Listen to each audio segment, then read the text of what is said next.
बिस्मिल्लाहिर्रहमानिर्रहीम। अस्सलाम वालेकुम नाज़रीन। शेख रशीद साहब कल जियो के ऊपर एक इंटरव्यू दे रहे थे। यहाँ पता चला कि वो शायद मकामात मुक़द्दसा पर अपनी ज़ियारतों के लिए गए हुए हैं, शायद उम्रे के लिए सऊदी अरेबिया में हैं। तो मुझे उसमें और तो क्या बात है, लेकिन उसके अंदर वो बात करते रो पड़े कि जी लोग जो है आह विका कर रहे हैं, लोगों की हालत ज़ार देख के, और पाकिस्तान के बारे में जो उनकी बातें हैं, यानी कि सऊदी अरब के लोगों ने उनको पाकिस्तान के बारे में ऐसी दिलपसीज बातें बताई कि शेख रशीद साहब रो पड़े। मैं इस पर तो मैं बाद में तफसीर करता हूँ, लेकिन मुझे एक बात है, मेरे एक अमेरिकन दोस्त बेचारा अब शायद बड़े अरसे से रब्ता नहीं है, मुझसे उम्र से में भी 20-25 साल बड़ा था, तो पता नहीं जिंदा है या नहीं। तो मुझे बड़ा, मेरा गहरा दोस्त बड़ा अक्लमंद था।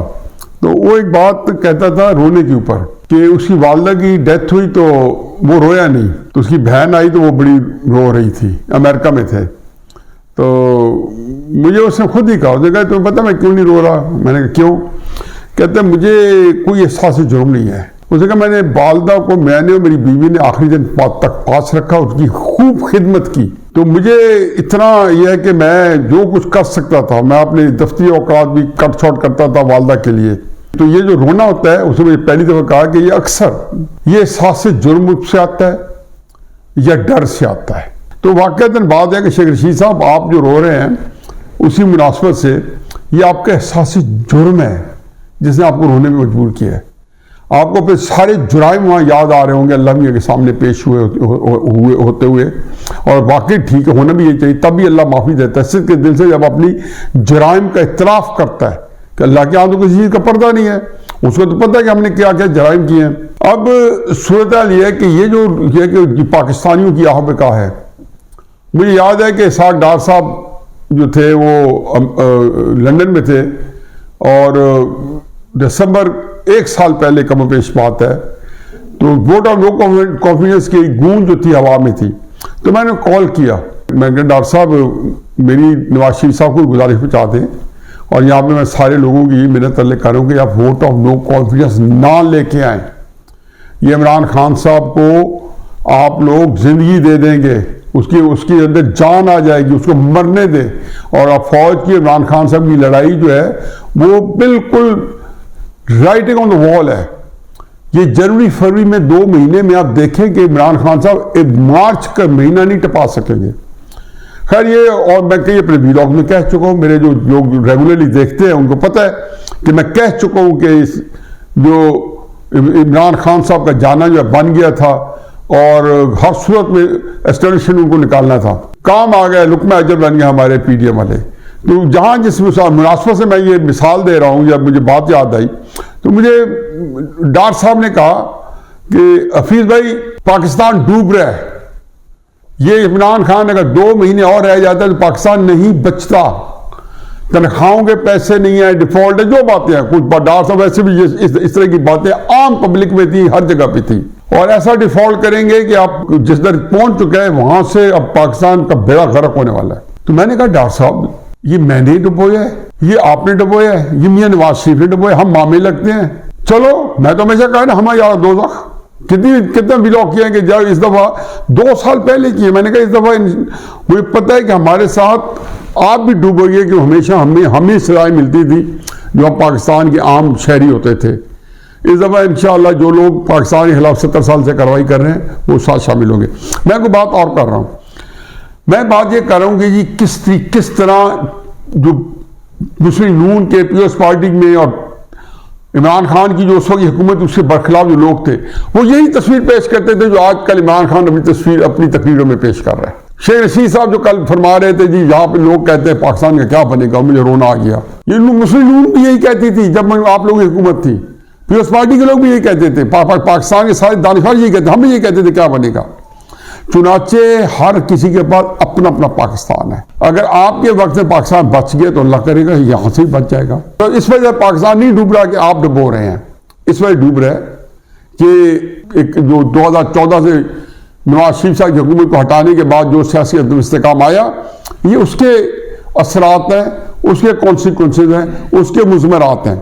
बाकी रहे इमरान खान साहब तो उन्होंने कल जबरदस्त तकरीर की, अजीब व गरीब बात की, और आज भी उसी तनाजर में उन्होंने बखर और मियाँ वाली और इधर से अपने MPs वगैरह वो हर डिवीजन के बुला रहे हैं, सरगोदा डिवीजन के शायद MPs आज बुलाए हुए थे।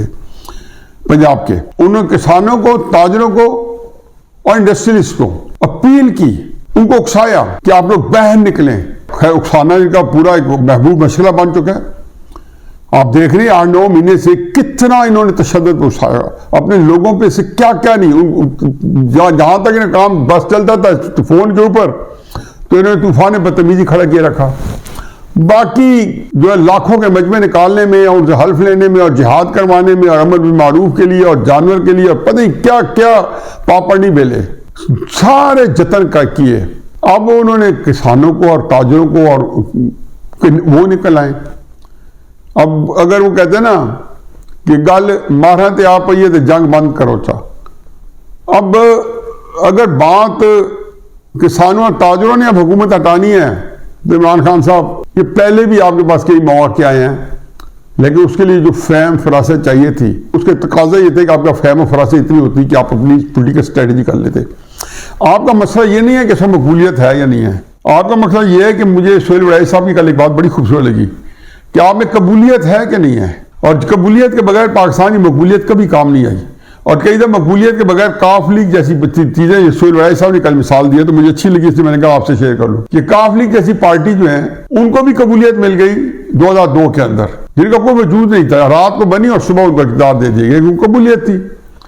अब कैसा आपका बुरान ये कबूलियत का है आपके अंदर, क्योंकि आपको एक प्रैक्टिस हुई है। आपने कल एक और बड़ी जबरदस्त बात की, मैं इदारों से मुखातिब हूँ, यहाँ मुझे छोटी सी बात याद आ गई। शहंशाह हिंद शाहजहां, उसको अपने बेटे औरंगजेब आलमगीर ने जेल में डाला हुआ था। खैर लंबी बात है, लेकिन एक छोटी सी बात उसमें से निकालता हूँ कि उन्होंने कहा कि मैं यहाँ बोर होता हूँ तो मुझे कोई बच्चे दे दो पढ़ने के लिए, मैं उनको पढ़ा दिया करूँ। तो औरंगजेब ने जवाब भेजा कि अब्बा जान, आपको अभी तक हुक्मरानी की जो है ना वो लत नहीं गई, अब आप बच्चों के ऊपर हुक्मरानी करना चाहते हैं ताकि आप वो अपना नशा पूरा कर सकें। तो इमरान खान साहब से कहते हैं इदारों का, कहते हैं मैं आपसे मुखातिब हूँ। अब वज़ीर आज़म बन के तो मुखातिब हुआ करते थे, पर किस हैसियत से आप लोग मुखातिब हैं? गुजारिश कर दें, आप बात कैसे, मैं आपसे बात करना क्या कर रहा हूँ, आप तो पूछाना तो मैं आपसे मुखातिब हूँ, मुझे सुने। यानी कि ये एक तहकमाना स्टाइल होता है, मुखातिब लफ्ज़ जो होता है, और वो मजबूर आपको अटेंशन देने पर, आपके कोई फर्मा बरदार हैं और आप फर्मा रवा हैं। खैर एनीवे, अब इमरान खान साहब ने उन्होंने कहा जी कि मैं आपसे मुखातिब हूँ, और फिर वही आईनी बात कि आप इनको हटा दें, इलेक्शन दिला दें। इमरान खान साहब इलेक्शन के लिए तो आपने, वो कहते हैं ना, जितने कोई आपने कोशिश, जितनी कोई आपने जद्दोजहद, जिहाद फी सबीलिल्लाह, क्या क्या आपने नहीं किया, कौन कौन से पापड़ आपने नहीं बेले, इलेक्शन नहीं मिले, इलेक्शन अब भी नहीं मिलेंगे। अब रही बात के इदारे जो हैं, तो इदारे तो मेरा ख्याल है कि आप और इदारे बराबर पे ही इस वक्त काम रहे ना, तो यही आपके नफ़े का सौदा है। क्योंकि जो गाली आपने इदारे को दे दी है, आपने वहां पे पति 4 बंदों में से और किस किस का नाम दिया हुआ है। अगर आपने DGISI का नाम दिया हुआ है, जबकि फैसल का नाम तो आप लेते रहे, मेजर जनरल फैसल नसीर का, तो इसका मतलब है आप इदारे पे आपका एक हमला है। आपने ये भी फरमाया अपने काली के खिताब में कि आप कोई तब्दीली नजर नहीं आ रही, यानी कि आपसे कोई लगता है कि किसी ने कोई बड़ा ही कोई फ्रॉड किया है, कोई नौसरबाज किस्म का आदमी आपके पास आया होगा इदारे के बिहाफ पे, जिसने आपको ये बताया होगा कि जी बड़ा हम तब्दीली लाएंगे। तो आप देख क्या सकते हो, आपने जो तीर मारना मार लिया। 26 नवंबर को जब गए तो रावलपिंडी किस लिए गए थे? इसी आर्मी चीफ के खिलाफ आप गए थे। अब आपने कुछ नहीं हासिल हुआ। वो आज फिर एक बड़ा स्टेटमेंट था ख्वाजा साद रफीक साहब का कि आप नाला लेई के अंदर आपका जो इनकलाब था, वो पिंडी में जो नाला है, जो सीवेज का जो नाला है बहुत बड़ा, वो नाला नहीं है, तो उसके अंदर बह गया। अब क्राइसिस ये है कि एक और भी रिपोर्ट आई है इंसार अब्बासी साहब की, जियो और जंग के अंदर शाया हुई है दोनों में। जब इलेक्शन कमीशन ने आपके खिलाफ केस उठाया, जब आप राजा सिकंदर सुल्तान को गाली दे रहे थे, तो आपको उस वक्त पढ़ लेना चाहिए था, writing was on the wall, कि जी जो है अदारे जो है वो वही न्यूट्रल, जो आप कहें ऐसे न्यूट्रल हुए हैं कि आपकी हुकूमत भी चली गई है, और आप बिल्कुल सही कह रहे हैं कि उन्होंने साजिश की है, की होगी। अगर साजिश के तहत आपको ला सकते हैं तो साजिश के बगैर या साजिश के साथ दोनों तरीकों से हटवा सकते हैं आपको। इदारों की जैसी बंदा आपके पीछे से हटी, इलेक्शन कमीशन का आपको खैर फैसला आ गया। ये तो अब आगे इंकशाफ हुआ। बाजवा साहब ने कहा जाने से 2 दिन पहले कि हमने फरवरी 21 में फैसला किया था कि हम न्यूट्रल हो रहे हैं, जो पता चला कि उसकी उन्होंने पाबंदी नहीं की। बाजार इसलिए तो पता चला जो गैर सियासी हो गए हैं या सियासत से दूर हो गए हैं। इस वक्त इमरान खान साहब ने आज ही अपने उन लोगों को बुलाया है जो सारे कॉल किया है कि सैटरडे को शाम को पूरे पाकिस्तान की डिवीजनल हेडक्वार्टर्स में जो है एहतजाज होगी। अब किसके लिए करना है, क्या हासिल होगा।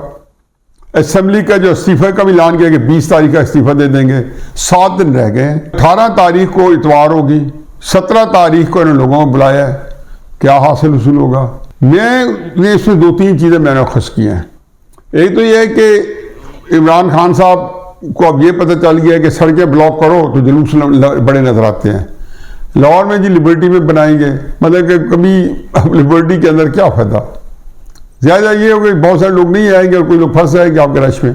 जब आपके लॉन्ग मार्च नाकाम हो गया, 25 मई का आपका लॉन्ग मार्च नाकाम हो गया, 26 नवंबर का लॉन्ग मार्च नाकाम हो गया, जहाँ से आपने करोड़ों रुपए बंदों से हल्फ लिया अल्लाह रसूल के नाम के और पति जिहाद के नाम पे और अमर बिल मारूफ के नाम पे, और सब कुछ आपने झोंक डाला, लेकिन क्या बना, कोई फर्क नहीं पड़ा। बल्कि आपके पिछले कोई थोड़ी गुंजाइश थी। मैंने देखा कि पिछले महीने से जो हुकूमत और उसके तहादी हैं उन्होंने स्टैंड लिया हुआ है, बल्कि आपको उकसा रहे हैं कि आप असेंबली डिजॉल्व करें। लगता है कि उन्होंने भी कोई गेम प्लान की हुई है या नहीं की हुई। अगर हो भी जाए, डिजॉल्व भी हो जाए, तो वो इलेक्शन के लिए तैयार हैं। आप उनसे इलेक्शन में क्या लेंगे, आप दोबारा जीत के आ जाएंगे, फिर आपकी हुकूमत बन जाएगी। ज़्यादा ये हम कहा कि परवेज इलाही जो है वो फारिग हो जाएगा, और तो कोई मसला नहीं है। अगर आपकी प्लानिंग के सब परवेज इलाही के खिलाफ है और पहला आपका हदफ परवेज इलाही है तो वो भी करके देख लें, कोई लोग लगा रहेगा। लेकिन 2-3 चीज़ें हैं जिसका निभाना बड़ा मुश्किल है। एक तो मेरा ख्याल है कि आपके आए दिन जो है ना आपके केसेस का दायरा तंग होता जाएगा। आप जो है इधर से असेंबली डिजॉल्व करेंगे, उधर से आपके केसेस जो है ना वो ज़्यादा एक्टिव हो जाएंगे, और आपको इस दफ़ा उनकी कैंपेन की भी शायद मौका ना मिले। सेशन कोर्ट में ऑलरेडी इलेक्शन कमीशन उनको 4 महीने दिए हुए हैं, या मेरे ख्याल 2-2.5 महीने गुजर चुके हैं, या 2 महीने, और 2 महीने रह गए। 10-15 दिन और मिल जाएंगे। इसके अलावा इस्लामाबाद हाई कोर्ट ने भी कुछ आपको नोटिस दिए हुए हैं। हर जगह से आपको नोटिस आ रहे हैं। तो मुझे लगता है कि अगले 15-20-25 दिन में उधर से असेंबली में डिजॉल्व, अगर असेंबली डिजॉल्व हो गई और परवेज इलाही ने कर दी, आपके लिए जिंदगी फिर भी आसान नहीं होगी। हो सकता है असेंबली का इलेक्शन ही लूज करता है और यहीं से एक बात चल पड़े, फिर आप लोगों को कहते रहेंगे कि इलेक्शन रिग हुए। 2018 में पीडीएम भी कहती रही थी, और हो सकता है हो भी सही रिग इलेक्शन, उनके अंदर धांधली हो। लेकिन एक और बात बड़ी इंपॉर्टेंट है कि परवेज इलाही साहब असेंबली डिजॉल्व नहीं करेंगे। असेंबली डिजॉल्व आप भी नहीं करेंगे। आप आखिर वक्त तक इंसाफ की जंग लड़ना चाह रहे हैं, लेकिन जब आप इस तरह की जंग लड़ते हो जो आपके मिजाज तबीयत है, उसमें मजबूरन करनी भी पड़ जाती हैं। अभी आप लोगों को इसी बात पे उकसा रहे हैं, अपने एमपी का मैंडेट ले रहे हैं ताकि परवेज इलाही पे प्रेशर पड़े। परवेज इलाही साहब क्यों करेंगे? परवेज इलाही साहब इसलिए नहीं करेंगे कि उन्होंने 100 अरब रुपया सिर्फ अपनी 2 NA की कॉन्स्टिट्यूंसी गुजरात की, जिसमें एक तरफ वजाहत का बेटा है और एक तरफ आपका परवेज इलाही साहब का बेटा मुन्ना सिलाई है, और एक तीसरी एक MPA की कॉन्स्टिट्यूंसी मंडी बहुत दिन की। ये मोहम्मद खान भट्टी जो प्रिंसिपल सेक्रेटरी हैं, वो भी एक मैजिक मैन है कि कहाँ से उसको क्लर्क से उठा के उन्होंने ग्रेड 22 में भी लगा दिया, प्रिंसिपल सेक्रेटरी में लगा दिया। इमरान खान साहब के वक्त में ये ऐसा हो सकते हैं, इस तरह के ज़बरदस्त फैसले। लेकिन 12 परवेज इलाही ने ये तो बता दिया कि जो काम वो करना चाह रहे हो करेंगे। 100 अरब रुपया, वो भी किसी बताऊंगा कि वो 100 अरब कहाँ से आया, क्योंकि उसके ऊपर कोई ये हजम नहीं हो सकेंगे। वो 2 कॉन्स्टिट्यूंसी पे, जिले पे, गुजरात में नहीं, 2 NA की सीट पे और एक MPA की सीट पे लग रहा है, जिसमें सिर्फ 60 अरब रुपया या इससे भी थोड़ा ज़्यादा सिर्फ परवेज इलाही साहब की अपनी MPA की सीट जो है, जो मुन्ना सिलाई साहब के नीचे NA के नीचे है, उस पर लग रहा है। अब इस कैफियत में जब 100 अरब लग रहा है, तो जब तक आप काम पाए तकमील में ना पहुंचे, हालांकि ठेकेदारों को पैसा एडवांस दे दिया है, वो हुकूमत आगे जो भी नहीं आएगी, ये निगरान आएगी तो वो कोशमाली करेगी। तो परवेज इलाही साहब तो हुए फंसे, तो 100% यकीन है।